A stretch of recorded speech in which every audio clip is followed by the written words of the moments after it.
So my dear friends, now in transfer pricing provisions, we are going to discuss the documentation requirement which are given under section 92D.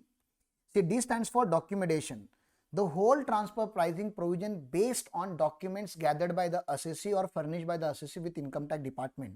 Documents is the soul of of all this discussion whatever we are having.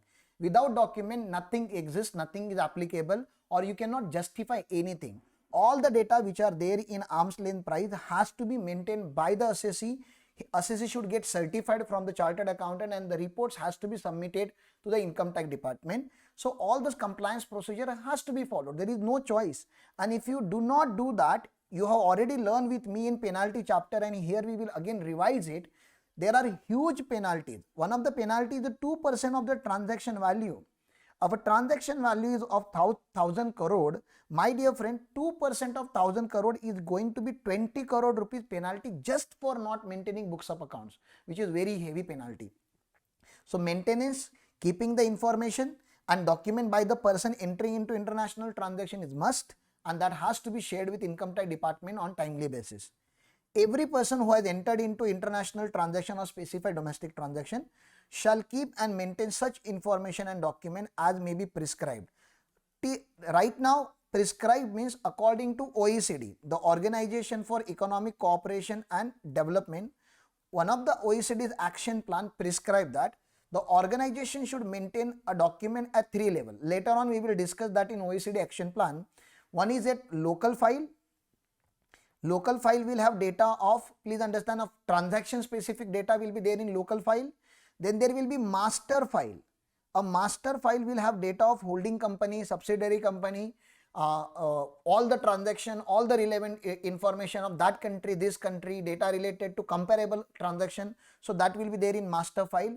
And now one more requirement has come through section 286. Please understand, new section has been inserted in income tax law, which asks country by country reporting. Please understand, country by country reporting means if one MNC is having the relationship with 10 different countries or 12 different countries, then this particular section says it has to submit data of all 10 countries with one country where it is a resident. Please understand, if it is a resident in Canada, this country has to submit whole this data, country by country reporting in Canada, and through software based technology this data will be shared with all other 10 countries, meaning thereby we are giving a relaxation to a resident that if you are doing a business with 10 countries, you don't have to submit data to 10 countries. You can submit a data of country by country reporting requirement with one country where you are resident, where you are registered, and that particular country's responsibility will be to have a system or to have a common system globally which will share the data with other respective countries where this particular assessee is doing the business. So that type of requirement are there, very heavy requirement. Obviously, my dear friend, this kind of heavy requirement and the penalty that we have discussed should not be applicable on small assessees. Therefore, we are having threshold in section 92D which says if your aggregate value of international transaction in a previous year does not exceed 1 crore as per the books of accounts, then you will be relieved from all these mandatory requirements of maintenance of books of accounts. Yeah, ordinary documents you can maintain, documents which will support your assessment proceedings, but the documents which are required by section 92D, and if you do not do that, the consequence of not having complied with 92D is very severe. Therefore, we are excluding those small assessees who are doing the transaction less than 1 crore. Anyhow, government will not target those assessees who are having a turnover less than or transaction value less than 1 crore. We have to target big MNCs, big corporates who are earning in crores from India. Such information and documents are need to be kept for 8 assessment year. Very, very, very important for multiple choice question, my dear friend. Why? Because according to section 44AA in a PGBP chapter, the requirement of maintenance of books of account is 6 years, but according to this provision, the requirement of maintenance of books of accounts is 8 years. In reality, let me tell you, you have to maintain data for minimum 16 years, because if they open the assessment under 147, income escaping assessment, in case of the assessee indulge into international transaction, The government have power to reopen the case for even 16 years. So I advise you to inform your client to maintain the data almost permanently, and that too in the most secured form, physical form, digital form. Please maintain data. Yeah, but according to section 92D mandates you to maintain the documents for 8 assessment year, not 6. Okay. The AO or the CIT appeal may require any assessee to furnish information. This is the second responsibility. This is under section 92D subsection 3, my dear friends. So 92D subsection 3 says you have maintained the information. Now that information you should share with AO or CIT appeal whenever they demand you to furnish certain information, and that too time bound within 30 days from the date of receipt of such notice. However, on an application, the period can be extended for further not exceeding 30 days. So because of getting master file may be complicated, because master file may not be in India, it may be outside India. So they are giving you extended time.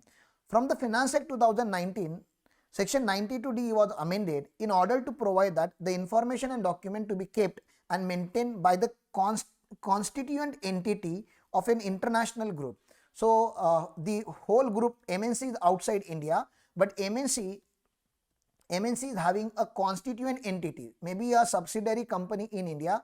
That subsidiary company should also maintain all the data of not only subsidiary company but also of holding company, local file and master file. Okay, and filing master file shall be applicable even when there is no international transaction undertaken by such constituent entity. So this entity had not done any international transaction during the previous year. Still they are having a presence in India. Therefore they are required to maintain local file as well as the master file, and most importantly this master file has to be shared with income tax department even though there is no effective transaction done by this subsidiary company. So all the documents are there, whatever we have discussed so far you might be knowing. Section 92A talks about there should be associate enterprise. Section 92B say there should be international transaction. 92BA talks about specified domestic transaction. 92C says you have to apply the most appropriate method to determine your arm's length price. Section 92CA you can refer the matter to TPO. Section 92CC says, or this section says that you can get a APA done from the government of India. All these things are fine. And section 92D finally says you have to maintain data, a very detailed data, and all these transactions done by you, and whether you have maintained the data or not. Obviously income tax department does not have time to come and check everything, so they are putting a responsibility on the assessee to get his books of account audited, prepare the transfer pricing report and submit that report before 1 month prior to due date applicable to this assessee. And because this assessee is covered under section 92E, for him the due date is the 30th November from assessment year, and this particular audit report, a specific 92 report, has to be submitted in form number 3CEB. So please understand, 30th November is the due date for ROI. So 31st October will be the due date for filing this TP report. So TP report has to go 1 month prior to the due date of filing of return. Very, very important. Now these penalties are highly important. Through penalties only you can understand why this documentation, maintenance of documentation was important or mandatory. Section 271AA says if you are having failure to keep and maintain information according to 92D, or fails to report a transaction in your ITR, or fails to maintain and furnish the correct information, you have maintained the information but information is not correct, then the penalty is very high, 2% of value of each transaction or specified domestic transaction, and there is no upper limit. Whatever is the transaction value, 2% of that is the penalty. Very, very heavy penalty. Section 271AA subsection 2, failure to furnish master file. Just now we have discussed master file under 92DA. Even if you don't have any transaction in India, still Indian constitute entity has to furnish master file with Government of India. If they don't do so, 5 lakh rupees is the penalty. 5 lakh. In India, if you, for normal people, if you don't file return on time, we charge only 5,000 rupees as a late fee. For them, we are charging 5 lakh rupees penalty just for not submitting some information with government. Section 271G, failure to furnish information and document. You know that AO or CIT appeal can call for an information which was maintained by the assessee.